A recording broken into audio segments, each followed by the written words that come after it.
نحمدہ و نصلی علی رسولہ الکریم۔ ساری تعریفیں اللہ رب بزرگ و برتر کے لیے ہے۔ درود اور سلام اللہ کے آخری نبی احمد مصطفیٰ محمد مصطفیٰ صلی اللہ علیہ وسلم کی ذات گرامی پر۔ آج 24ویں پارے کی تلخیص سمری پیش کرنا ہے۔ سورہ زمر کا تسلسل چل رہا ہے۔ رکوع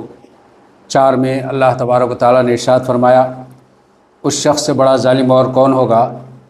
جو اللہ تبارک و تعالیٰ پر جھوٹ باندھتا ہو، اللہ تعالیٰ کے تعلق سے جھوٹی باتیں کہتا ہو، اور سچائی سامنے آئی تو اس نے اس کو جھوٹ قرار دیا۔ کیا ایسے لوگوں کے لیے جہنم میں ٹھکانہ نہیں ہے؟ اللہ تبارک و تعالیٰ نے سوال کیا کہ اللہ تبارک و تعالیٰ تو چاہتے ہیں کہ سارے انسان اللہ تبارک و تعالیٰ نے جو باتیں اور جو احکامات تعلیمات نازل کی ہیں اس کے مطابق زندگی گزاریں، لیکن جو بندے اللہ تبارک و تعالیٰ کی اس اسکیم میں، اللہ تبارک و تعالیٰ کی اس منصوبہ بندی میں اللہ تبارک و تعالیٰ پر جھوٹ باندھ کر کے لوگوں کو بھٹکاتے ہیں، اللہ تبارک و تعالیٰ نے انہیں وعید سنائی ہے کہ ان لوگوں کا ٹھکانہ آخرت میں جہنم ہوگا۔ اے نبی صلی اللہ علیہ وسلم، ہم نے سب انسانوں کے لیے یہ کتاب برحق تم پر نازل کی ہے۔ اب اللہ تبارک و تعالیٰ جو باتیں انسانوں تک پہنچاتے ہیں اس ذریعے کا تذکرہ کیا کہ اللہ تعالیٰ ہر انسان کے پاس وحی نہیں نازل کر دیتے، اللہ تبارک و تعالیٰ ہر انسان کو کوئی کتاب نہیں تھما دیتے، بلکہ اللہ کی یہ سنت رہی ہے، اللہ تبارک و تعالیٰ کا یہ طریقہ رہا ہے کہ انسانوں ہی میں سے اللہ تبارک و تعالیٰ کسی بندے کو چن لیتے ہیں اور چن کر یہ طریقہ کار مقرر کرتے ہیں کہ اس تک اپنا پیغام وحی کے ذریعے سے پہنچاتے ہیں۔ چنانچہ اللہ تعالیٰ نے ارشاد فرمایا کہ یہ کتاب اگرچہ کہ پیغمبر تک اللہ تبارک و تعالیٰ پہنچاتے ہیں، لیکن یہ کتاب سارے انسانوں کے لیے اللہ تعالیٰ پہنچاتے ہیں۔ اللہ تبارک و تعالیٰ کے پاس کوئی تخصیص نہیں ہے کہ کسی انسان تک یہ کتاب پہنچے اور کسی انسان تک نہیں پہنچے، بلکہ اللہ تعالیٰ چاہتے ہیں کہ سارے انسان اس کتاب سے مستفید ہوں اور اس کتاب سے ہدایت حاصل کریں۔ چنانچہ انسان اس دنیا میں اپنی زندگی کی راستے کو طے کرنے کے لیے اللہ تبارک و تعالیٰ نے اس کو عقل عطا کی، اور عقل کے ذریعے سے انسان اللہ تبارک و تعالیٰ نے جو ذرائع اور وسائل اس کو دیے، اس کے ذریعے سے وہ اس دنیا کی زندگی اور دنیا کی ضروریات کو پورا کرنے کے لیے انسان اپنی عقل کو استعمال کر کے راستہ طے کرتا ہے۔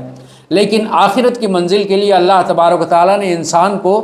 ایسے ہی بھٹکتا ہوا نہیں چھوڑا، بلکہ اللہ تبارک و تعالیٰ نے اس کا انتظام کرنے کے لیے نبیوں کو مبعوث کیا، اور نبیوں کے ذریعے سے اللہ تبارک و تعالیٰ نے کتابوں کو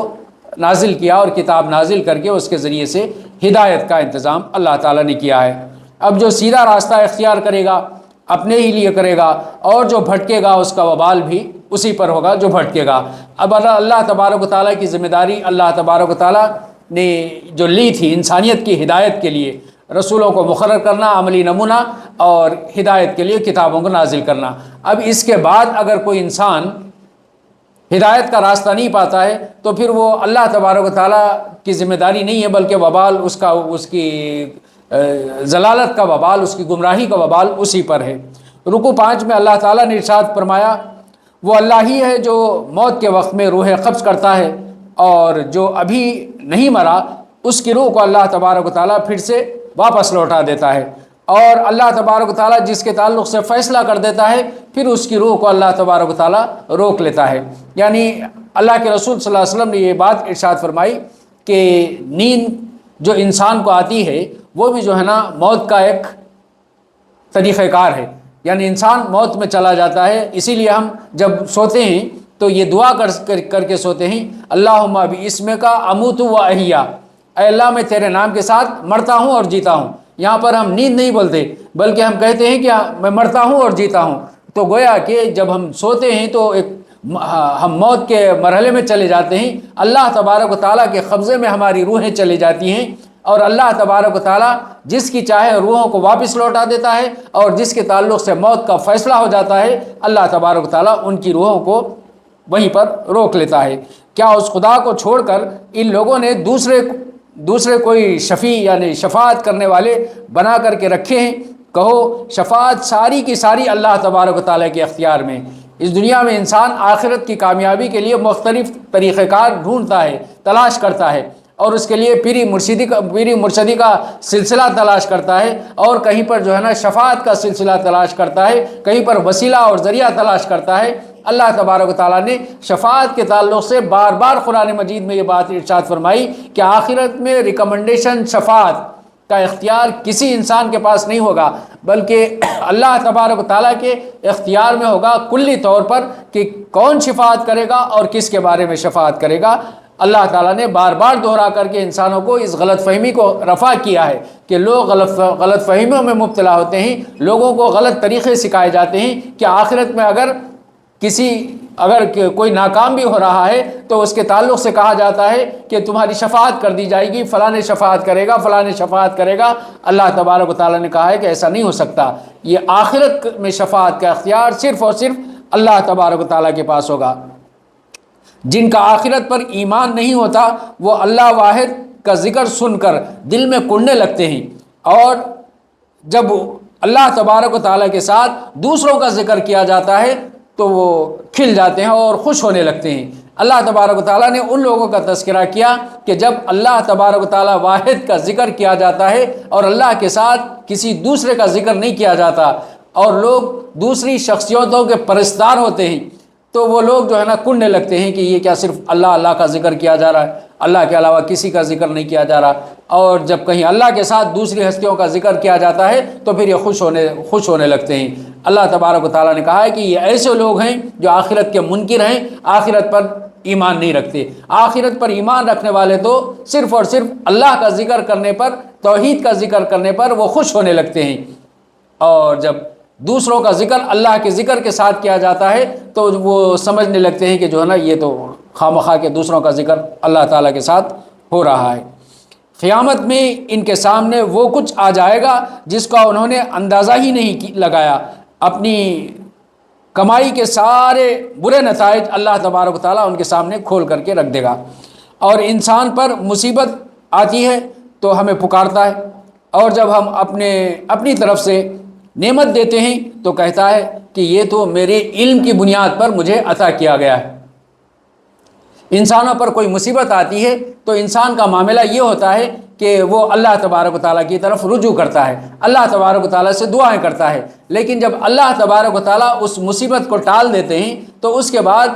انسان گھمنڈ میں مبتلا ہونے لگتا ہے اور کہتا ہے کہ یہ تو میرے علم کی بنیاد پر ہوا، یہ تو میری صلاحیتوں کی بنیاد پر ہوا، یہ تو جو ہے نا مجھے اور کسی وجہ سے مل گیا، اور اللہ تبارک و تعالیٰ کو بھول جاتا ہے۔ اللہ تبارک و تعالیٰ نے کہا ہے کہ یہ ایسے بندوں کو اللہ تبارک و تعالیٰ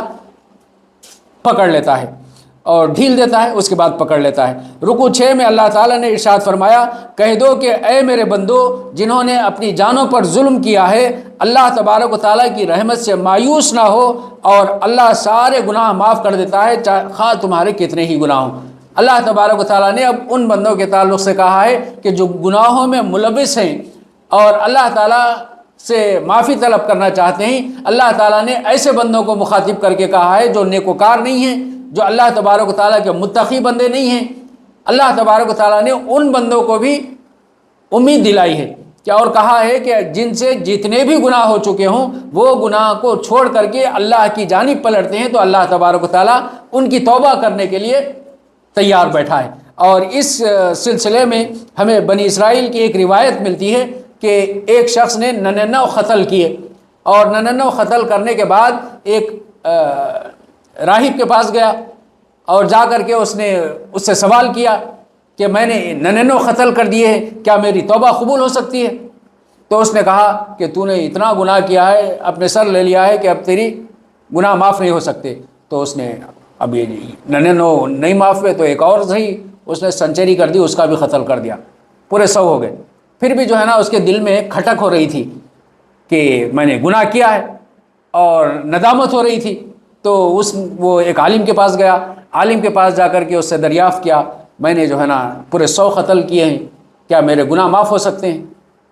تو عالم نے کہا کہ گناہ معاف ہو سکتے ہیں، لیکن اس کے لیے شرط یہ ہے کہ ندامت کے ساتھ اللہ تبارک و تعالیٰ کی طرف لوٹے، اور جس بستی میں تم نے گناہ کیے ہیں اور جس ماحول میں تم ہو اس ماحول کو، اس بستی کو چھوڑ کر کے نیکوکاروں کی بستی کی طرف ہجرت کرو۔ چنانچہ فوری وہ بندہ جو ہے نا توبہ کر کے اپنی بستی سے نکل کر کے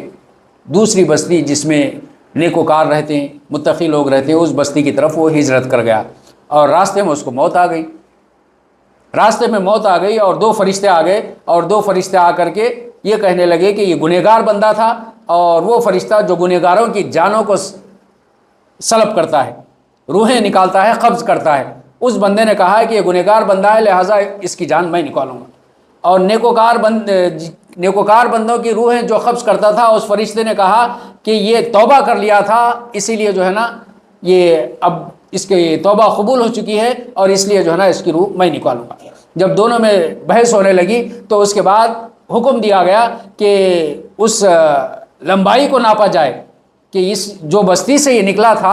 اور جس بستی کی طرف جا رہا تھا، اگر اس نے نکل کر کے اس بستی کی طرف قریب ہو گیا تھا جہاں پر اس کو جانا تھا ہجرت کی طرف، تو پھر یہ نیکوکار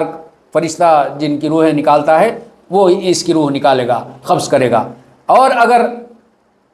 وہ بستی کا راستہ اور دور ہے اور یہ اپنی بستی سے قریب تھا جس بستی میں اس نے گناہ کیے ہیں، تو پھر یہ گنہگار روحوں کو جو قبض کرتا ہے وہ فرشتہ اس کی روح کو قبض کرے گا۔ اللہ تبارک و تعالیٰ نے اس زمین کو حکم دیا کہ وہ اس بندے کے قریب ہو جائے جہاں پر یہ ہجرت کر کے جا رہا تھا۔ چنانچہ اس واقعے کے ذریعے سے اس بات کا پتہ چلتا ہے کہ اللہ تبارک و تعالیٰ توبہ قبول کرنے کے لیے جو ہے نا کتنا بندوں کو دیکھتے رہتا ہے کہ کون بندہ میرا ہے مجھ سے توبہ کرے کہ میں اس کی توبہ کو قبول کروں۔ اور جب توبہ کر لیتا ہے بندہ تو اللہ تبارک و تعالیٰ کیسے اس کی مدد کرتا ہے، اگرچہ کہ جو ہے نا اس کی روح قبض ہو گئی اور جہاں پر جا رہا تھا ابھی وہاں پر پہنچا بھی نہیں، اور راستے میں موت واقع ہو گئی۔ تو اللہ تعالیٰ نے اپنے گنہگار بندوں کو اس میں امید دلائی ہے کہ اللہ تبارک و تعالیٰ کی ذات سے مایوس ہونے کی ضرورت نہیں ہے، تم نے کتنے ہی گناہ کیے ہوں اور اب تم گناہ پر توبہ کرتے ہو تو اللہ تبارک و تعالیٰ تمہیں معاف کر دے گا۔ ان لوگوں نے اللہ تبارک و تعالیٰ کی قدر ہی نہیں پہچانی، جیسا کہ اللہ کی قدر پہچاننی چاہیے۔ اللہ تبارک و تعالیٰ اپنے بندوں کا کتنا قدردان ہے کہ جب بندے اس کی طرف پلٹتے ہیں تو اللہ تبارک و تعالیٰ کتنی ان کی مدد کرتا ہے، ان کی توبہ کو قبول کرتا ہے، اور پھر توبہ کو قبول کرنے کے بعد ان کی مدد بھی کرتا ہے، جیسا یہ واقعی میں ہمیں اس بات کا اندازہ ہوا۔ چنانچہ جو لوگ اللہ تبارک و تعالیٰ کی خاطر نیکیاں کرتے ہیں، اللہ تبارک و تعالیٰ ان کی نیکیوں کو بڑھاتا اور چڑھا کر کے جو ہے نا اللہ تبارک و تعالیٰ ان کی اجر سے ان کو نوازتا ہے۔ قیامت کے روز پوری زمین اس کی مٹھی میں ہوگی اللہ تبارک و تعالیٰ کی، اور سارا آسمان اس کی کلائی پر لپیٹا ہوا ہوگا۔ اللہ تبارک و تعالیٰ نے یہاں پر اس بات کا اشارہ لوگوں کو دیا ہے کہ یہ ساری سرزمین اتنی پھیلی ہوئی ہے، یہ ہمارے لیے وسیع اور عریض ہے، لیکن اللہ تبارک و تعالیٰ کی ہستی کے لیے اس کی کوئی حیثیت نہیں ہے۔ جیسا ہم ہاتھ میں ایک بال لے لیتے ہیں تو ہماری مٹھی میں آ جاتا ہے، اللہ تبارک و تعالیٰ کے لیے ساری زمین کائنات جو ہے نا اللہ تبارک و تعالیٰ کے ہاتھ میں اسی بال کی مانند ہے، اور یہ سارا آسمان، اتنا بڑا آسمان، وسیع ترین آسمان اللہ تبارک و تعالیٰ کے لیے ایسا ہے جیسے اس کی کلائی پر اس کو ایک رومال کو لپیٹ لیا جائے، بس اتنی ہی حیثیت اللہ تبارک و تعالیٰ کے پاس۔ یہ آیات متشابہات میں سے ہیں۔ اب ہم نہیں جانتے کہ اللہ تبارک و تعالیٰ کی مٹھی کیسی ہے، اللہ تبارک و تعالیٰ کی کلائی کیسی ہے، جیسا کہ آیت الکرسی میں اللہ تبارک و تعالیٰ نے کہا کہ اللہ تبارک و تعالیٰ کی کرسی زمین سے آسمان تک جو ہے نا پھیلی ہوئی وسیع ترین سلطنت پر۔ تو یہ آیات متشابہات میں سے ہیں، ہم کو سمجھانے کے لیے، چونکہ ہم یہی اس دنیا کی جو مثالیں ہیں اسی کے ذریعے سے سمجھتے ہیں، تو اللہ تبارک و تعالیٰ نے ہمیں سمجھانے کے لیے ان ساری مثالوں کو استعمال کیا ہے۔ اور اللہ تبارک و تعالیٰ جب دوسرا اور تیسرا سور پھونکنے کے لیے حکم دے دیا جائے گا تو ایک سب لوگ تیسرے سور کے بعد اٹھ کر کے دیکھنے لگیں گے، کتاب اعمال لا کر کے لوگوں کے سامنے رکھ دی جائے گی، اور سارے انبیاء کو اور سارے گواہوں کو جمع کر دیا جائے گا، اور لوگوں کے درمیان ٹھیک ٹھیک حق کے مطابق فیصلہ کر دیا جائے گا۔ اللہ تبارک و تعالیٰ انسان کے اول اور آخر سے، انسان کے ظاہر اور باطن سے سب جانتے ہیں، لیکن اس کے باوجود بھی اللہ تبارک و تعالیٰ انصاف کی خاطر وہاں پر عدالت قائم کریں گے، اور اس انسانوں کا جو دفتر عمل بن رہا ہے، لکھا جا رہا ہے، اللہ تبارک و تعالیٰ اس کی کتاب کو لا کر کے رکھ دے گا، اور اس کتاب میں انسان اپنے سارے اعمال اچھے اور برے سب پڑھ لے گا، اور پھر اس سے بھی زیادہ اللہ تبارک و تعالیٰ عدالت قائم کرے گا۔ اس کتاب میں جو کچھ ہے، انسان نے جو کچھ کیا اس کے مطابق فیصلہ نہیں کیا جائے گا، بلکہ عدالت میں اللہ تبارک و تعالیٰ گواہوں کو لائے گا کہ اس نے جو عمل کیے ہیں اس کی گواہی لی جائے گی، اور اس گواہی کی بنیاد پر اللہ تبارک و تعالیٰ فیصلہ کریں گے۔ اس فیصلے کے بعد انسان کو چوں چرا کرنے کی کوئی جرات ہی نہیں ہوگی، اور وہ سب جان لے گا، اور اس کے سامنے اللہ تبارک و تعالیٰ اس کا ریکارڈ کھول کر کے رکھ دے گا، اور اس کو فیصلہ ماننا ہی ماننا ہوگا، اس کے بغیر کوئی چارہ نہ ہوگا۔ رکوع 8 میں اللہ تعالیٰ نے ارشاد فرمایا،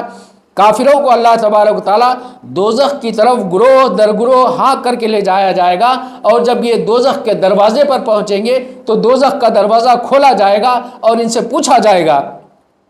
کہ کیا تمہارے پاس رسول نہیں آئے تھے؟ تم کو اس بات کی خبر نہیں دی گئی تھی اس آخرت کی؟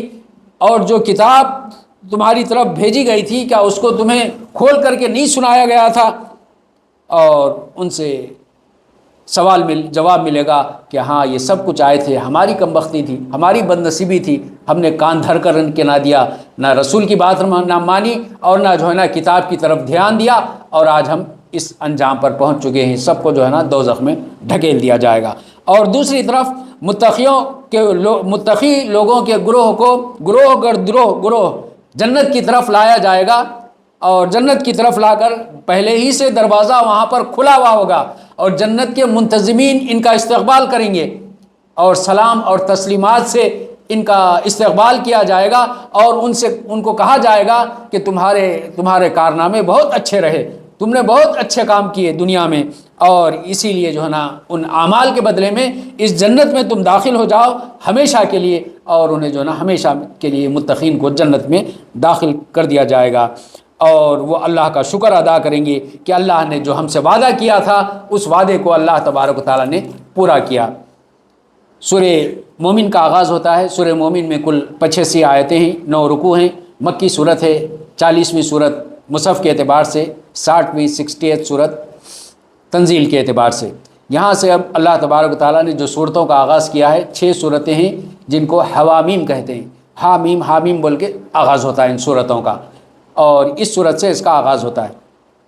رکوع 1 میں اللہ تعالیٰ نے ارشاد فرمایا، اس کتاب کا نزول اللہ کی طرف سے ہے، جو زبردست ہے، سب کچھ جاننے والا ہے، گناہ معاف کرنے والا ہے، توبہ قبول کرنے والا ہے،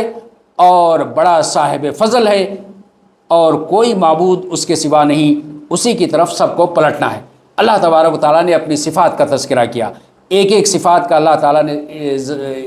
بیان کیا کہ جو زبردست ہستی ہے اس کی طرف سے یہ کتاب قرآن مجید نازل کی گئی۔ کوئی بہت بڑا اچھا آتھر کوئی کتاب لکھ رہا اور ابھی وہ پبلش نہیں ہوئی، تو لوگ جو علم کے عاشق ہیں اور علمی لوگ ہیں وہ کس طرح سے اس کتاب کے لیے انتظار کرتے ہیں۔ جب کتاب پبلش ہو کے بازار میں آ جاتی تو دھڑا دھڑ اس کو خریدنا شروع کر دیتے۔ اللہ تبارک و تعالیٰ نے اس کتاب کے بارے میں کہا، وہ زبردست ہستی کی طرف سے کتاب تمہارے پاس آ گئی، لیکن اس کی طرف لپکتے نہیں، لوگ اس کی طرف توجہ نہیں دیتے۔ اس زبردست ہستی کی کتاب آ گئی ہے، ہمارے پاس موجود ہے، لیکن کبھی ہم یہ سوچتے نہیں ہیں کہ کتنی بہترین ہستی کی طرف سے ہماری طرف یہ کتاب آ گئی۔ کل سورہ زمر میں آپ کے سامنے آخر میں یہ بات آئی تھی کہ اللہ تبارک و تعالیٰ نے اس کتاب کے تعلق سے یہ بات ارشاد فرمائی تھی کہ اللہ نزل احسن الحدیث، اللہ تبارک و تعالیٰ نے بہترین کتاب نازل کی ہے۔ اور آج اللہ تبارک و تعالیٰ جو نازل کیا، جو جس ہستی نے نازل کیا اس کی بات بیان کی کہ زبردست ہستی کی طرف سے یہ کتاب کو اللہ تبارک و تعالیٰ نے نازل کیا ہے۔ دوسری صفت اللہ تعالیٰ نے ارشاد فرمائی، سب کچھ جاننے والا ہے، اور کتاب جس نے بھیجی ہے وہ اول اور آخر اور ظاہر اور باطن، کھلا چھپا سب کا جاننے والا ہے، اس نے یہ کتاب نازل کی ہے۔ تو اس کا مطلب یہ ہے کہ جو ہے نا یہ کتاب میں کہیں پر ڈاؤٹ نہیں ہو سکتا، انڈاؤٹڈ کتاب اللہ تبارک و تعالیٰ نے لوگوں کے لیے نازل کی ہے، جو سب کچھ جاتا ہے، سب کچھ ساری حقیقتوں سے واقف ہے، اور گناہ معاف کرنے والا ہے۔ اور اللہ تبارک و تعالیٰ انسان کو بہترین طور پر اس کی فطرت کو جانتا ہے، اسی لیے اللہ تبارک و تعالیٰ نے یہ صفت اپنی ظاہر کی کہ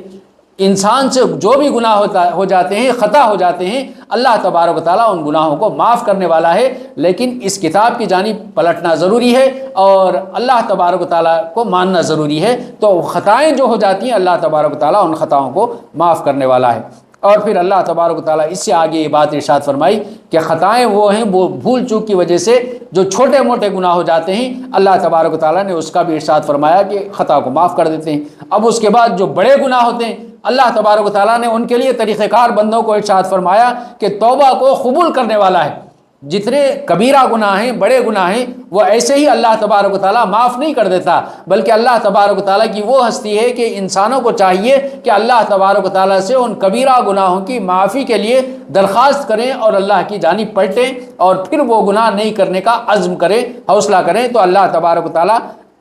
توبہ قبول کرنے والا ہے۔ اور صاحب فضل اللہ تبارک و تعالیٰ کی ہستی ہے، یعنی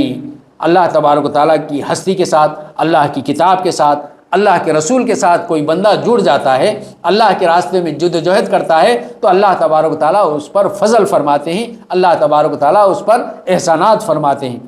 اور کوئی معبود اس کے سوا نہیں ہے، اسی کی طرف سب کو پلٹنا ہے۔ اس دنیا میں تمہیں چاہیے کہ اسی معبود کی عبادت کریں، اور یہ اپنے پیش نظر رکھیں کہ پلٹ کر کے اسی ایک معبود کے پاس تمہیں واپس جانا ہے۔ پھر دوسری بات اللہ تعالیٰ نے ارشاد فرمائی، اے نبی صلی اللہ علیہ وسلم، دنیا کے ملکوں میں کافروں کی چلت پھرت تمہیں کسی دھوکے میں نہ ڈالے۔ اب اتنی ساری اللہ تبارک و تعالیٰ نے اپنی صفات کو بیان کیا، تو اس کے بعد انسان اللہ تبارک و تعالیٰ سے امید رکھتا ہے، تو اللہ تبارک و تعالیٰ نے اس دنیا کی حقیقت بتائی کہ اس دنیا میں اللہ تبارک و تعالیٰ نے ایسا انتظام کیا ہے کہ کافروں کو اور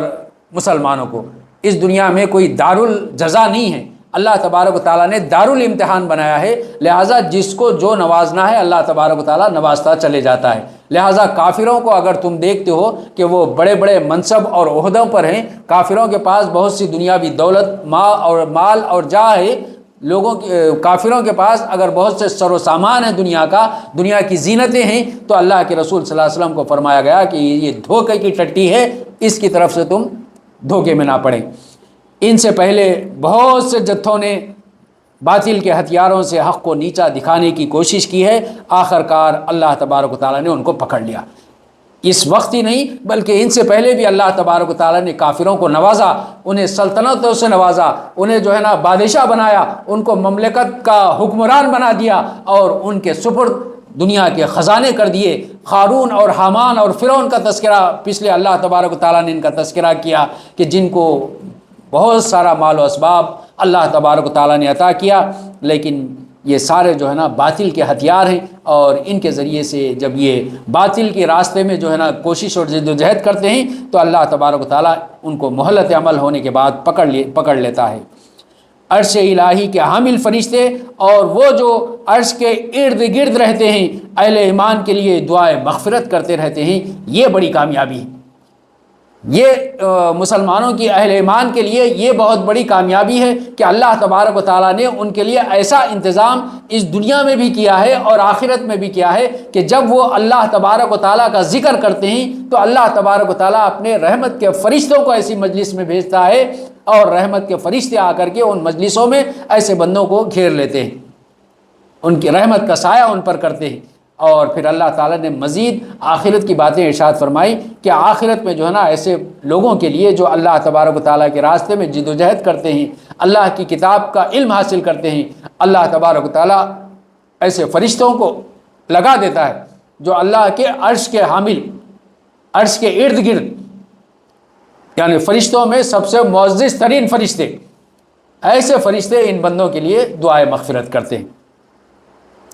رکو 2 میں اللہ تعالیٰ نے ارشاد فرمایا، اے اللہ آپ نے ہمیں 2 دفعہ موت دی اور 2 دفعہ زندگی ہمیں دے دی۔ اور دوزخ میں وہ بندے کہیں گے جو ناکام ہوں گے، نامراد ہوں گے، اور اللہ تعالیٰ سے کہیں گے کہ آپ نے ہمیں 2 دفعہ زندگی دی اور 2 دفعہ موت دی، اور اب یہ دوزخ سے ہمیں نکال دے، پھر سے ہمیں واپس دنیا میں بھیج دے تاکہ ہم اچھے اچھے کام کر کے آئیں گے۔ اور قیامت کے روز کافروں سے کہا جائے گا، آج تمہیں جتنا شدید غصہ اپنے اوپر آ رہا ہے، اللہ تبارک و تعالیٰ کو اس سے زیادہ غصہ اور غضبناک ہوتا تھا اس وقت تم جب اللہ تبارک و تعالیٰ سے منہ موڑتے تھے، اللہ تبارک و تعالیٰ کی جانب تمہیں بلایا جاتا تھا اور تم انکار کرتے تھے، منہ موڑتے تھے، اللہ تبارک و تعالیٰ کو اس سے زیادہ شدید ترین غصہ آتا تھا اور غضبناک ہوتا تھا۔ تو اللہ تبارک و تعالیٰ چاہتے ہیں کہ اللہ تبارک و تعالیٰ کو چھوڑ کر کے بندے اور کسی کی بندگی میں مبتلا نہ ہوں، اور آخرت میں لوگ اپنے آپ اوپر غصہ کر رہے ہوں گے، غضبناک ہو رہے ہوں گے، اور اللہ تعالیٰ کہے گا کہ اس سے زیادہ غضبناک اللہ تعالیٰ اس دنیا میں اس وقت ہوتا ہے جب بندے اللہ کو چھوڑ کر معبودان باطل کی پرستش کرتے ہیں۔ ہر متنفس کو اس کی کمائی کا بدلہ دیا جائے گا، کسی پر ظلم اور زیادتی نہیں کی جائے گی، آخرت میں انصاف کے ساتھ فیصلہ کر دیا جائے گا۔ اس دن ظالموں کا نہ کوئی مشفق دوست ہوگا آخرت میں، اور نہ ہی ان کی کوئی شفاعت کرے گا۔ اللہ حساب لینے میں دیر نہیں لگاتا۔ اور ہم جو سمجھتے ہیں اس دنیا میں حساب کتاب کرنا ہے، تو جو جتنا زیادہ اعمال ہیں، جتنا زیادہ دفتر ہے، بڑا دفتر ہے، اتنی زیادہ دیر ہوتی ہے۔ تو اللہ تبارک و تعالیٰ کے پاس ایسا کوئی بہت دیر ہونے والی نہیں ہے حساب کتاب کے لیے۔ سارے بندوں کا اللہ تبارک و تعالیٰ حساب بیک وقت سرعت کے ساتھ کر سکتا ہے، اور اللہ تبارک و تعالیٰ جلدی جلدی سب کا حساب کر دے گا۔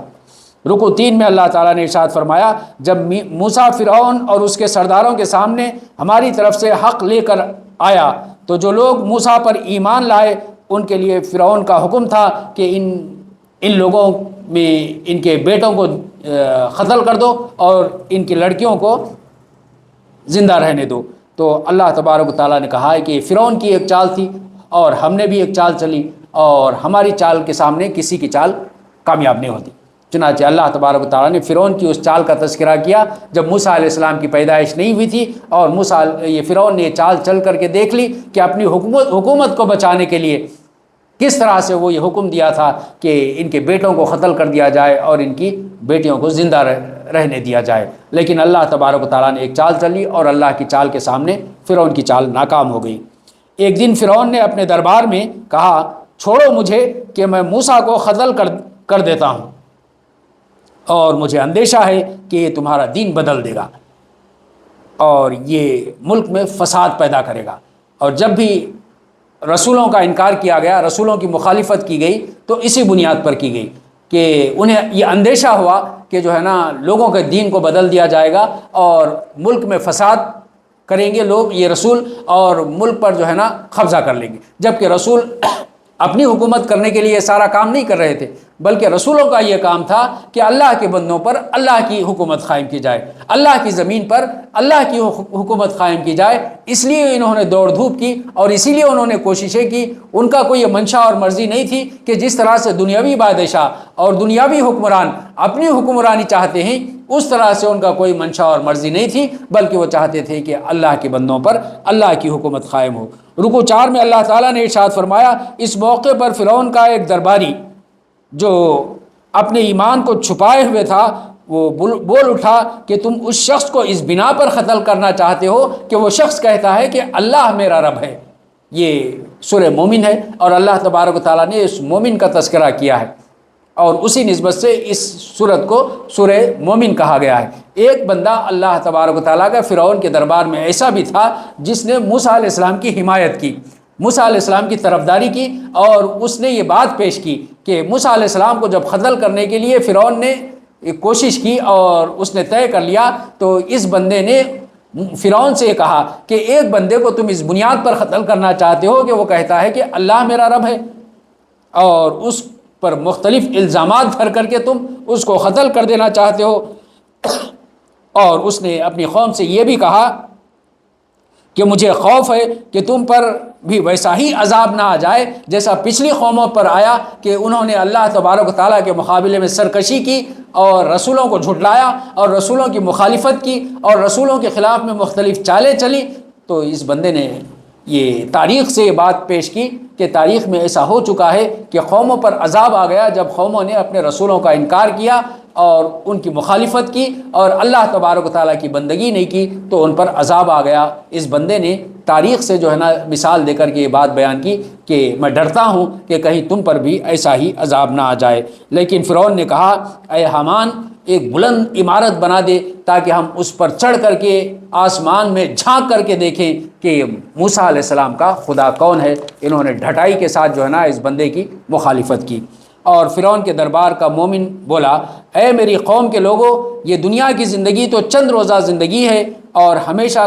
کے قیام کی جگہ تو آخرت ہی ہے۔ اس دنیا میں تم کوششیں کر رہے ہو، لیکن یہ کوششیں جو ہے نا یہیں تک رہ جانے والی ہیں اور اس کا تمہیں کوئی ہمیشہ کی زندگی ملنے والی نہیں ہے۔ تمہاری نعمتیں ہمیشگی کی نہیں ہیں، بلکہ اصل جو زندگی ہے اس کے بعد کی زندگی ہے جو ہمیشہ کی زندگی ہے۔ میں تمہیں نجات کی طرف بلاتا ہوں اور تم مجھے آگ کی طرف بلاتے ہو، آگ کی دعوت دیتے ہو۔ اور اللہ تبارک و تعالیٰ نے اس بندے کے بارے میں یہ بات ارشاد فرمائی، وہ افوضوا امری الی اللہ، میرا کام تو یہ نہیں ہے کہ جو ہے نا میں اللہ تبارک و تعالیٰ کے احکامات کو چھوڑ دوں، مجھے تو یہ حکم دیا گیا ہے کہ میں اللہ تبارک و تعالیٰ کے حکم کو بجا لاؤں۔ لوگوں نے اس مومن کے خلاف چالیں چلی، اور لیکن اللہ تبارک و تعالیٰ نے اس مومن کو ان کی چالوں سے بچا لیا۔ اور فرعون اور اس کے ساتھیوں پر صبح و شام دوزخ کے عذاب مسلط کر دیے گئے ہیں۔ یہ وہ عذاب نہیں ہے جو آخرت کا ہے، بلکہ اللہ تبارک و تعالیٰ نے یہاں پر اس عذاب کا تذکرہ کیا ہے جو جیسے ہی بندوں کو مدفون دفن کر دیا جاتا ہے تو یہ برزخ کا عذاب، قبر کا عذاب شروع ہو جاتا ہے۔ اور اللہ تبارک و تعالیٰ نے کہا کہ فرعون اور اس کے ایان سلطنت، سرداروں پر، ساتھیوں پر اللہ تبارک و تعالیٰ نے یہ برزخ کا عذاب مسلط کر دیا ہے، اور صبح اور شام یہ عذاب جو ہے نا ان پر پیش کیا جاتا ہے۔ دوزخ کے اہلکاروں سے کہیں گے آخرت میں کہ اپنے رب سے ذرا دعا کرو کہ ہمارے عذاب میں ایک دن کی تخفیف کر دی جائے، ایک دن کی کمی کر دی جائے۔ اور وہ جواب دیں گے، دوزخ کے اہلکار یعنی منتظمین، ایڈمنسٹریٹرز جو فرشتے ہیں، ان سے جو ہے نا یہ دوزخی ریکویسٹ کریں گے، ذرا اپنے اللہ سے، اپنے رب سے دعا کر کے ایک دن کے عذاب کی تخفیف کر دو۔ اور وہ ساری یعنی انفینائٹ زندگی، ہم نہیں جانتے کہ جو ہے نا کتنے برسوں، کتنے سالوں پر محیط ہے، ہمیشگی کی زندگی ہے، اس میں سے جو ہے نا یہ اتنی سخت عذاب ہوگا، اس عذاب کو بھگتتے ہوئے یہ کہیں گے کہ تھوڑی سی راحت مل گئی تو اچھی ہے، ایک دن جو ہے نا صرف یہ عذاب ہمیں رک گیا تو اتنی ہمیں راحت مل جائے گی۔ اور یہ کہیں گے اہلکاروں سے کہ آپ دعا کر کے بولو، تو وہ جواب دیں گے تم ہی دعا کر لو، تم ہی اللہ سے دعا کر لو۔ اور کافروں کی دعا اللہ تبارک و تعالیٰ نے کہا کہ اکارت ہی جائے گی، کافر جب دعا بھی کریں گے تو ان کی دعا کو نہیں سنا جائے گا۔ رکوع 6 میں اللہ تعالیٰ نے ارشاد فرمایا، یقین جانو کہ ہم اپنے رسولوں اور ایمان لانے والوں کی مدد اس دنیا کی زندگی میں بھی لازماً کرتے ہیں، اور اس روز بھی کریں گے جب انہیں اٹھا کر کے آخرت میں کھڑا کیا جائے گا۔ یعنی اللہ تبارک و تعالیٰ ایسا نہیں ہے کہ لوگوں کو چھوڑ دیا ہے، اب مسلمانوں کی مدد نہیں کر رہا ہے اور ان کے اللہ کے نیک بندوں کی مدد نہیں کرتا، بلکہ اللہ تبارک و تعالیٰ اس دنیا میں بھی مدد کرتا ہے، اور آخرت میں لازماً ایسے ہی بندوں کی مدد کی جائے گی۔ اے نبی صلی اللہ علیہ وسلم، صبر کرو، اللہ کا وعدہ برحق ہے، اپنے قصوروں کی معافی چاہو، اور صبح و شام اس کی حمد کے ساتھ تسبیح کرتے رہو۔ اللہ کے رسول صلی اللہ علیہ وسلم کو صبر کی تلقین اللہ تبارک و تعالیٰ نے اس بنیاد پر کی ہے کہ اللہ کے رسول صلی اللہ علیہ وسلم روزانہ صبح و شام دعوت حق میں اپنی زندگی گھلا رہے تھے، اپنی ساری زندگی لگا کر کے، اور اس غم میں مبتلا تھے کہ یہ قوم کیوں نہیں مانتی، اور طرح طرح کی تکلیفیں آپ پر آ رہی تھیں۔ تو اللہ تبارک و تعالیٰ نے تسلی دی ہے کہ اللہ تبارک و تعالیٰ ضرور آپ کی مدد کرے گا، اور اس کے لیے آپ کو صبر کرنا پڑے گا۔ اور تمہارا رب کہتا ہے، مجھے پکارو، میں تمہاری دعاؤں کو قبول کرنے والا کروں گا۔ اور جو گھمنڈ میں آ کر مجھ سے منہ موڑتے ہیں، اللہ تبارک و تعالیٰ نے کہا کہ وہ ذلیل و خوار ہو کر کے ان کو جہنم میں ڈھکیل دیا جائے۔ اللہ تبارک و تعالیٰ نے اب دعا کا تذکرہ کیا کہ تم مجھے پکارو، میں تمہاری دعاؤں کو قبول کرتا ہوں۔ اور یہ بات بھی ارشاد فرمائی گئی کہ یہ جو گھمنڈ میں آ کر میری عبادت سے انکار کرتے ہیں، اللہ تعالیٰ نے دعا سے شروع کیا کہ تم دعا کرو اللہ تبارک و تعالیٰ سے، اور اس کے بعد اللہ تعالیٰ نے یہ بات ارشاد فرمائی کہ جو گھمنڈ میں آ کر میری عبادت سے انکار کرتے ہیں، یعنی مجھ سے دعا نہیں کرتے، تو اس سے اس بات کا پتہ چلتا ہے کہ اصل جو عبادت ہے وہ دعا ہی ہے۔ چنانچہ اسی لیے اللہ کے رسول صلی اللہ علیہ وسلم نے ارشاد فرمایا، الدعاء مخ العبادہ، دعا عبادت کا مغز ہے۔ اور ایک اور حدیث میں اللہ کے رسول ارشاد فرماتے ہیں کہ دعا ہی عبادت ہے، دعا ہی اصل عبادت ہے۔ اسی لیے ہمیں چاہیے کہ ہم اللہ تبارک و تعالیٰ سے دعا کریں، اور اس دنیا میں اگر کوئی بندہ دوسرے بندوں سے مانگتا ہے، ایک مرتبہ مانگتا ہے، 2 مرتبہ مانگتا ہے، اور بار بار مانگتا ہے، تو وہ بندہ ناراض ہو جاتا ہے۔ لیکن اس کے مقابلے میں اللہ تبارک و تعالیٰ اگر بندہ نہیں مانگتا ہے تو اللہ تبارک و تعالیٰ ناراض ہوتا ہے، اور اللہ تبارک و تعالیٰ کو وہ بندے پسند ہیں جو بار بار اللہ تبارک و تعالیٰ سے مانگتے ہیں، اور اللہ کو وہ بندے پسند ہیں جو ہر چھوٹی بڑی چیز اللہ تعالیٰ سے مانگتے ہیں۔ اللہ کے رسول نے ارشاد فرمایا کہ اگر تم اپنے جوتے کا تسمہ بھی ٹوٹ جائے تو وہ بھی اللہ تبارک و تعالیٰ سے مانگو۔ ہم یہ نہیں سمجھے کہ یہ چھوٹی چھوٹی چیزیں اللہ تعالیٰ سے مانگیں، اللہ تعالیٰ سے ہر چیز جو کچھ مانگنا چاہے اللہ تعالیٰ سے مانگو۔ اور دعا کے مخصوص اوقات اللہ تبارک و تعالیٰ نے رکھ دیے ہیں، ان اوقات کو ہمیں تلاش کرنے کی ضرورت ہے کہ کن اوقات میں اللہ تعالیٰ دعا کی قبولیت کے چانسز زیادہ ہوتے ہیں، اس وقت میں جو ہے نا ہم دعاؤں کا خاص طور پر اہتمام کریں۔ جیسے رمضان کے مہینے میں اللہ تبارک و تعالیٰ نے ایک خاص موقع افطار کے وقت میں رکھ دیا ہے کہ افطار کے وقت میں ہم ضرور وقت نکال کر کے اللہ تبارک و تعالیٰ سے دعا کریں، کیونکہ ایک ایسا وقت ہوتا ہے کہ جب اللہ تعالیٰ دعا کو رد نہیں کرتا، قبول کر لیتا ہے۔ اسی طرح سے رات کے آخر پہر میں اللہ تبارک و تعالیٰ نے دعا کی قبولیت کا وقت رکھا ہے۔ اسی طرح سے اللہ تبارک و تعالیٰ نے فرض نماز کے بعد بندہ دعا کرتا ہے تو اللہ تبارک و تعالیٰ اس کی دعا کو قبول کرتے ہیں، کیونکہ ایک فرض کا اس نے اہتمام کیا اللہ کی خاطر۔ اللہ تبارک و تعالیٰ راضی رہتا ہے اس بندے سے کہ میرے فرض کو اس نے انجام دیا ہے، اور اس کے بعد دعا کرتا ہے۔ تو اسی طرح سے جتنے فرائض ہیں ان سارے فرائض میں اللہ تبارک و تعالیٰ، نماز ہو، روزے میں یہ وقت آ گیا، اسی طرح سے خیر خیرات کرتا ہے، اس کے بعد دعا کرتا ہے، حج پر جاتا ہے دعا کرتا ہے، تو ان فرائض کے بعد دعاؤں کا اہتمام کرتا ہے تو اللہ تبارک و تعالیٰ اس کی دعاؤں کو قبول کرتے ہیں۔ چنانچہ ان مواقع پر ہمیں دعاؤں کا اہتمام کرنا چاہیے۔ رکوع 7 میں اللہ تعالیٰ نے ارشاد فرمایا، وہ اللہ ہی ہے جس نے تمہارے لیے رات و دن بنائے، ہر چیز کا خالق وہ اللہ ہی ہے۔ اور بہت سی چیزوں کا اللہ تعالیٰ نے اس میں تذکرہ کیا ہے۔ اور جس نے تمہارے لیے زمین کو جائے قرار بنایا، آسمان کو تمہارے لیے گنبد بنا دیا، جس نے تمہاری صورت بڑی عمدہ ترین صورت بنائی، بہترین صورت بنائی، تمہیں پاکیزہ چیزوں کا رزق دیا، اور وہی بے حساب برکتوں والا ہے، اور وہی زندہ ہے، اور اس کے سوا کوئی معبود نہیں ہے۔ اللہ تبارک و تعالیٰ نے یہاں پر انسانوں کو جو نعمتیں دی ہیں، ان نعمتوں کی طرف اللہ تعالیٰ نے توجہ دلائی ہے کہ ان نشانیوں پر، ان نعمتوں پر اگر بندہ غور و فکر کرے تو وہ اپنے رب سے قریب ہوتا ہے اور اللہ تبارک و تعالیٰ کی عبادت کی طرف وہ مائل ہوتا ہے۔ رکوع 8 میں اللہ تعالیٰ نے ارشاد فرمایا، جو لوگ اللہ کی اس کتاب کو اور اس سے قبل کی کتابوں کو جھٹلاتے ہیں وہ دوزخ کی آگ میں جانے والے، دوزخ کی آگ میں جائیں۔ تو مسلمانوں کو کس بات کی تعلیم دی گئی کہ مسلمان نہ صرف اس کتاب کو، قرآن مجید کو مانیں، قرآن مجید پر ایمان رکھیں، بلکہ اس سے پہلے جتنی کتابیں نازل کی گئی تھیں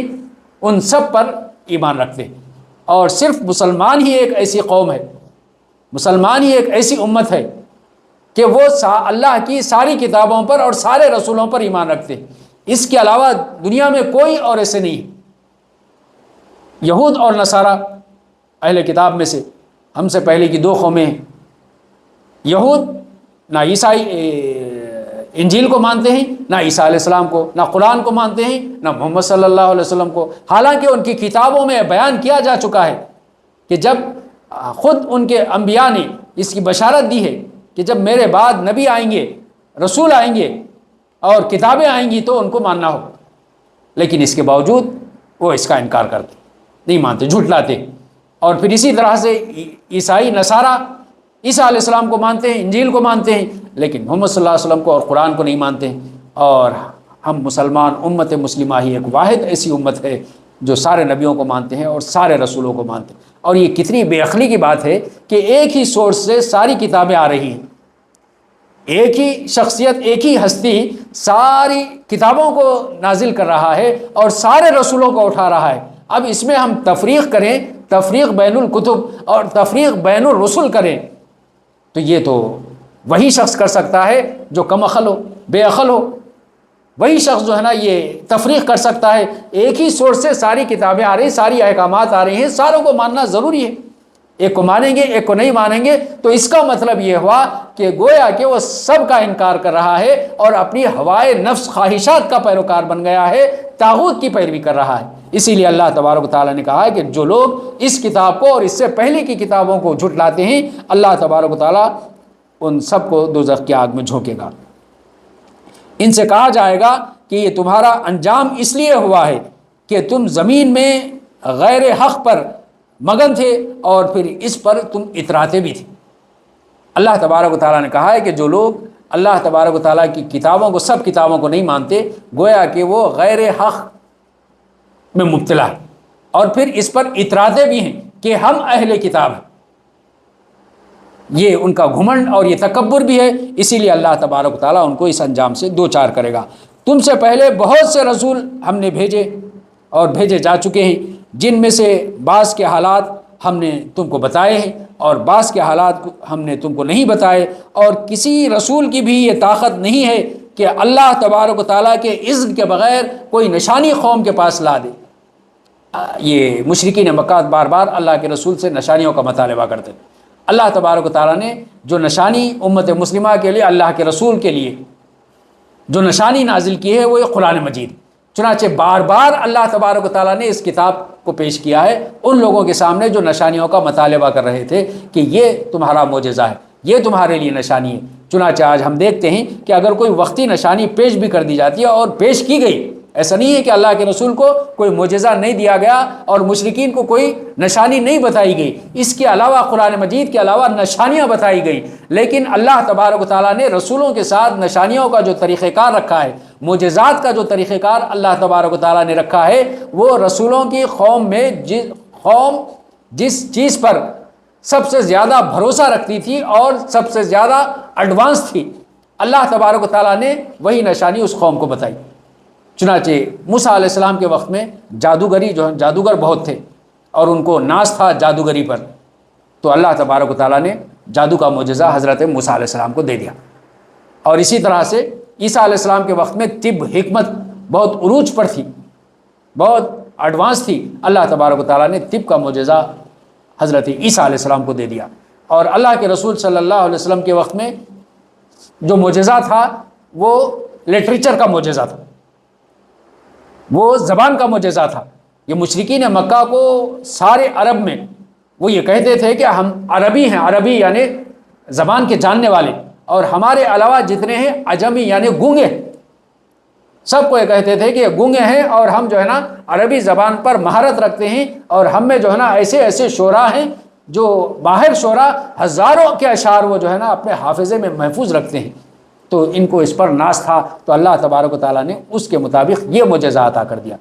اور جتنے پچھلے رسولوں کو اللہ تبارک و تعالیٰ نے نشانیاں دی، معجزات دیے، وہ ان رسولوں کے ساتھ ختم ہو گئے، لیکن اب جو معجزہ تھا وہ معجزہ وہ رسول اللہ تبارک و تعالیٰ نے یہ طے کر دیا تھا کہ قیامت تک کے لیے ہونا ہے، اسی لیے اللہ تبارک و تعالیٰ نے یہ معجزہ اور یہ نشانی اللہ کے رسول کو عطا فرمائی۔ رکوع 9 میں اللہ تعالیٰ نے ارشاد فرمایا کہ اللہ ہی نے تمہارے لیے مویشی جانور بنائے ہیں تاکہ ان میں سے کسی پر تم سوار ہو اور کسی کا تم گوشت کھاؤ، اور ان کے اندر تمہارے لیے اور بھی بہت سے فائدے ہیں، منافع ہیں، اور تم کشتیوں پر بھی سوار ہوتے ہو۔ اللہ تبارک و تعالیٰ نے مختلف جانوروں کا تذکرہ کیا، اور جس وقت قرآن مجید نازل ہو رہا تھا انسان جن نعمتوں سے مستفید ہو رہے تھے اللہ تبارک و تعالیٰ نے ان کا تذکرہ کر دیا۔ آج ہم اگر ان کو قیاس کریں تو ہم جن سواریوں کو استعمال کرتے ہیں، جانوروں کے بجائے ہم چلنے پھرنے کے لیے جن سواریوں کو استعمال کرتے ہیں، ان سواریوں پر غور و فکر کریں کہ اللہ تبارک و تعالیٰ نے کتنی بہترین نعمتوں سے ہمیں نواز دیا ہے، کتنی بہترین سواریاں ہمیں اللہ تعالیٰ نے دے دی ہیں۔ البتہ ایک بنیادی طور پر مویشی ایک ایسی چیز ہے جو انسان کی اس وقت سے لے کر قیامت تک کے لیے کام آتے رہیں، انسان کی سواری کے لیے بھی کام آتے رہیں گے، انسان کے گوشت کے لیے بھی کام آتے رہیں گے، اور انسان کے دوسرے منافع بخش چیزوں کے لیے یہ جانور انسان کے کام آتے رہیں گے۔ اسی لیے اللہ تبارک و تعالیٰ نے ان نعمتوں کا تذکرہ کر دیا ہے۔ اللہ تمہیں یہ نشانیاں دکھاتا ہے، اور آخر تم کن کن نشانیوں کو جھٹلاؤ گے، کن کن نشانیوں کی ناشکری کرو گے۔ اللہ تبارک و تعالیٰ نے یہ ساری نشانیاں تمہارے سامنے ایک کے بعد دیگرے بیان کی ہیں۔ اس کے بعد سورہ سجدہ کا آغاز ہوتا ہے۔ سورہ سجدہ مکی صورت ہے، کل 54 آیتیں، 6 رکوع ہے، اور 41ویں 41 صورت ہے۔ مصحف کے اعتبار سے، ریویلیشن تنزیل کے اعتبار سے 61 صورت ہے۔ رکوع 1 میں اللہ تعالیٰ نے ارشاد فرمایا یہ خدا رحمان اور رحیم کی طرف سے نازل کردہ چیز ہے، اور ایک ایسی کتاب جس کی آیات خوب کھول کھول کر کے اللہ تبارک و تعالیٰ نے بیان کی۔ اور ہم یہ سمجھتے ہیں کہ جو ہے نا اس میں اللہ تبارک و تعالیٰ نے ایسی باتیں رکھی ہیں جو لوگوں کے سمجھ میں نہیں آتی۔ اللہ تعالیٰ تو یہ بول رہا کہ ہم خوب کھول کھول کر کے ان آیات کو لوگوں کو سمجھنے کے لیے بیان کیا ہے، اور ہمارے علماء کرام یہ بیان کرتے ہیں، بعض علماء کرام، کہ جو ہے نا یہ آیات کھول کر کے نہیں بیان کی گئی ہیں، بلکہ اس کو سمجھنے کے لیے بہت سارے علوم کی ضرورت ہے، اور یہاں پر بیان کیا گیا۔ اللہ تعالیٰ بار بار بیان کر رہا کہ ہم کھول کھول کر تفصیل کے ساتھ بیان کر رہے ہیں کہ تاکہ لوگ سمجھ جائیں۔ اے نبی صلی اللہ علیہ وسلم ان سے کہو میں ایک بشر ہوں تم جیسا، اور مجھے وحی کے ذریعے سے بتایا جاتا ہے کہ تمہارا خدا تو بس ایک ہی خدا ہے۔ اللہ کے نبی صلی اللہ علیہ وسلم کے تعلق سے اس زمانے میں لوگ یہ سمجھتے تھے کہ لوگوں کے لیے، انسانوں کے لیے کوئی بشر نبی نہیں بنایا جا سکتا، لوگوں کے لیے کوئی فرشتہ آ جائے اور آ کر کے اطلاع دے اور اللہ تبارک و تعالیٰ کا کلام لوگوں کے سامنے پیش کرے، بشر کیسے رسول ہو سکتا ہے؟ تو اللہ کے رسول صلی اللہ علیہ وسلم نے اس دور کے اعتبار سے بھی یہ بات ارشاد فرمائی، میں تم جیسا ہی بشر ہوں، لیکن اللہ تبارک و تعالیٰ نے مجھے منتخب کر لیا ہے وحی کو نازل کرنے کے لیے، وہ تمہارے پاس وہ علم نہیں۔ اللہ تبارک و تعالیٰ نے ڈائریکٹ تمہارے پاس علم نہیں بھیجا کہ معبود حقیقی تمہارا ایک ہی ہے، وہ علم اللہ تبارک و تعالیٰ نے مجھے دیا ہے، میں تمہیں وہ علم پہنچا رہا ہوں۔ اور یہی چیزیں سارے پیغمبروں نے پیش کی لوگوں کے سامنے، اور آج اس کے الٹ میں افراط و تفریط، یعنی ایک طرف یا دوسری طرف لوگ چلے جاتے ہیں، اعتدال کے راستے پر نہیں رہتے ہیں۔ اور آج جو ہے نا انہی رسول نبی کریم صلی اللہ علیہ وسلم نے قرآن مجید میں اللہ کے حکم سے یہ بات ارشاد فرمائی کہ میں بشر ہوں تم لوگوں جیسا ہی، تو آج کہتے ہیں کہ اللہ کے رسول بشر نہیں، نور۔ اللہ کے رسول انسان نہیں ہے بلکہ فوق البشر، کوئی اور ہستی ہے۔ اللہ کے رسول نے ارشاد فرما دیا کہ اصل اللہ کے رسول کی حیثیت کیا ہے؟ اللہ کے رسول بشر ہیں، لیکن اللہ کے رسول منتخب شدہ اللہ کے نمائندوں اور رسول کی حیثیت سے منتخب کیے گئے بشر۔ تو یہ ہمارے عقیدے میں یہ بات لازمی طور پر جڑ جانی چاہیے کہ اللہ تبارک و تعالیٰ نے اللہ کے رسول سے یہ بات ہم تک پہنچائی ہے۔ اب اس کا کوئی انکار کرتا ہے، غلو کا شکار ہوتا ہے، افراط اور تفریط کا شکار ہوتا ہے، تو پھر اس کا ایمان بھی ڈاواں ڈول ہو جاتا ہے۔ رکوع 2 میں اللہ تبارک و تعالیٰ نے زمین اور آسمان کی جو بات ارشاد فرمائی کہ اس کو اللہ تعالیٰ نے 6 دنوں میں پیدا کیا۔ اب یہاں پر اس کا بریک اپ دیا اللہ تعالیٰ نے، کتنے دنوں میں اللہ تعالیٰ نے کیا کیا چیزیں بنائی۔ اللہ نے زمین کو 2 دنوں میں بنایا، پھر اس پر پہاڑ جمائے، اور اللہ تبارک و تعالیٰ نے انسان کی حاجت اور طلب کے مطابق اللہ تبارک و تعالیٰ نے اس زمین میں خوراک کا، کھانے پینے کا انتظام کیا، کا سامان کیا، اور یہ سب کرنے کے لیے اللہ تبارک و تعالیٰ کو 4 دن لگے۔ 4 دن ہو گئے، 4 دنوں میں اللہ تعالیٰ نے یہ سارے کام انجام دے دیے۔ اور اس کے بعد اللہ تبارک و تعالیٰ نے آسمان کی طرف متوجہ ہوا، اور آسمان جب دھواں تھا تو اللہ تبارک و تعالیٰ نے حکم دیا کہ آسمان اور زمین کو کہ وجود میں آ جاؤ، اور دونوں نے کہا کہ ہم وجود میں آ گئے فرما بردار بندوں کی طرح۔ اللہ تعالیٰ نے حکم دیا وجود میں آ جاؤ، چاروں ناچار، تم چاہتے ہو کہ نہیں چاہتے ہو، اور یہ زمین اور آسمان نے اللہ کے حکم کو مانا اور کہا کہ ہم وجود میں آ گئے فرما بردار بندوں کی طرح۔ اس سے اس بات کا پتہ چلتا ہے کہ یہ بڑے بڑے جو مخلوقات ہیں سارے کے سارے اللہ تبارک و تعالیٰ کے احکامات کی پابندی ایسے کرتے ہیں جیسے فرشتے کرتے، جیسے فرشتے اللہ تبارک و تعالیٰ کے احکامات کی پابندی کرتے ہیں، یہ ساری مخلوقات یہ اللہ تبارک و تعالیٰ کی بندگی اور اس کے حکم کو بجا لانے کے لیے تیار رہتے ہیں، سوائے جن اور انسان کے۔ اور تب اللہ نے 2 دن کے اندر 7 آسمان بنا دیے، اور ہر آسمان میں اس کا ایک قانون اللہ تبارک و تعالیٰ نے رکھ دیا۔ اللہ تبارک و تعالیٰ نے آسمان جو بنائے ہیں وہ ایک ہی آسمان نہیں ہے جو ہم دیکھتے ہیں ہمیں نظر آتا ہے، بلکہ اللہ تبارک و تعالیٰ نے اس کو 7 آسمان بنائے ہیں، اور ان 7 آسمانوں میں بھی اللہ تبارک و تعالیٰ نے اپنی کائنات کا نظام چلانے کے لیے الگ الگ قوانین بنائے ہیں۔ ان قانونوں کے مطابق وہ آسمان کے ساری چیزیں اور ساری مخلوقات کا نظام ہے۔ اور ہم دیکھتے ہیں کہ یہاں پر اللہ تبارک و تعالیٰ نے ہمارا جو دنیا کا آسمان بنایا ہے اس کو گیسز سے گھیر دیا گیا ہے۔ اللہ تبارک و تعالیٰ نے اس آسمان کا یہ نظام رکھا ہے۔ اس کے بعد انسان جاتا ہے تو خلا میں چلا جاتا ہے، اس آسمان کے آگے خلا میں چلا جاتا ہے، تو وہاں کے کائنات کے ضابطے الگ ہیں، چنانچہ آج سائنس میں ہم یہ پڑھ چکے ہیں کہ کیسا جو ہے نا یہاں پر یہ اس آسمان کے نیچے جو مخلوق رہتی ہے، یہاں پر جو ہے نا گریویٹیشنل فورس کی وجہ سے ہم زمین پر رہتے ہیں، لیکن وہاں گریویٹیشنل فورس نہیں ہے، چنانچہ وہاں کے اللہ تبارک و تعالیٰ نے ضابطے دوسرے بنائے ہیں۔ تو اس طرح سے ہر آسمان کا، یہ ایک آسمان سے دوسرے آسمان پر پہنچا ہے بھی انسان، تو وہاں پر کے ضابطوں کو انسان دیکھ رہا ہے، اور اس سے بھی آگے اور کون سے ضابطے انسان ابھی نہیں جانتا۔ اللہ تبارک و تعالیٰ نے ہمیں اطلاع دی ہے کہ ہر آسمان کے ضابطے قوانین الگ ہیں۔ اور اس کے بعد تیسرے رکوع میں اللہ تعالیٰ نے ارشاد فرمایا، جب اللہ کے دشمن دوزخ کی طرف گھیر لائے جائیں گے تو ان کے کان، ان کے آنکھ اور ان کے جسم کی کھالیں ان پر گواہی دیں گی کہ وہ دنیا میں کیا کچھ کر کے آئے۔ جب دوزخ میں پہنچائے جائیں گے اللہ کے دشمن اور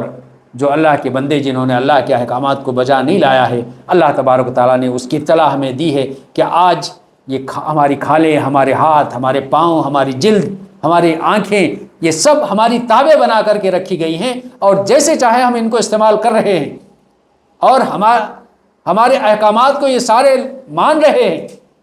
لیکن آخرت میں ایسے نہیں ہوگا۔ اللہ تبارک و تعالیٰ نے کہا کہ یہ ساری چیزوں کو اللہ تعالیٰ قوت گویائی دے دے گا، اور یہ سب گواہی دیں گے کہ ان سے کیا کیا کام لیا گیا اور یہ کیا کچھ کارنامے انجام دیتے رہے ہیں۔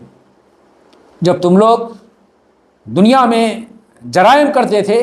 تو تمہیں یہ خیال نہ تھا کہ کبھی تمہارے اپنے کان،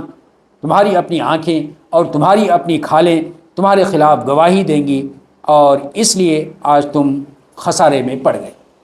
اللہ تبارک و تعالیٰ نے کہا کہ تم جب کرائمز کرتے ہو، جرم کرتے ہو، اللہ کے حکم کی خلاف ورزی کرتے ہو، تو اس وقت میں تمہارے ذہن میں یہ بات نہیں رہتی کہ آج تو میں یہ جرم کر رہا ہوں اس ہاتھ سے، اس آنکھ سے، اس کان سے، لیکن کل کا دن آئے گا یہی میرا ہاتھ، یہی میری آنکھیں اور یہی میری کھال، میرا بدن اللہ کے پاس